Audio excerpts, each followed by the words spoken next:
शिवसेना उद्धव बाळासाहेब ठाकरे पक्षप्रमुख उद्धव ठाकरे यांनी केंद्र सरकारवर जोरदार टीका केली आहे।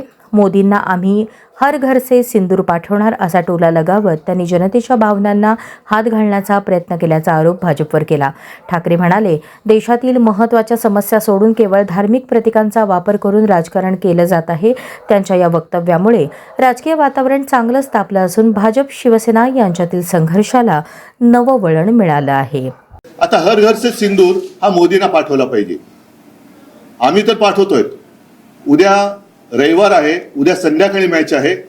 उद्या सकाळी साधारणतः 11च्या सुमारास राज्यभर शिवसेनेच्या महिला आघाडीतल्या सगळ्या कार्यकर्त्या या मोठ्या चौकात जमतील आणि एक मोठ्या डब्यात सगळ्या जणी सिंदुराच्या पुढे त्याच्यात टाकतील आणि हे सगळे डबे राज्यभरातून मोदींना त्यांच्या पंतप्रधान कार्यालयामध्ये नजीकच्या पोस्ट ऑफिस मधनं, कारण त्याच्यात खासगी कुरिअरने ते जात नाही, त्याच्यामुळे ते जे काही अधिकृत मार्ग असेल त्या अधिकृत मार्गाने पंतप्रधान मोदींना हर घर से सिंदूर आता उद्या आम्ही पाठवणार आहोत।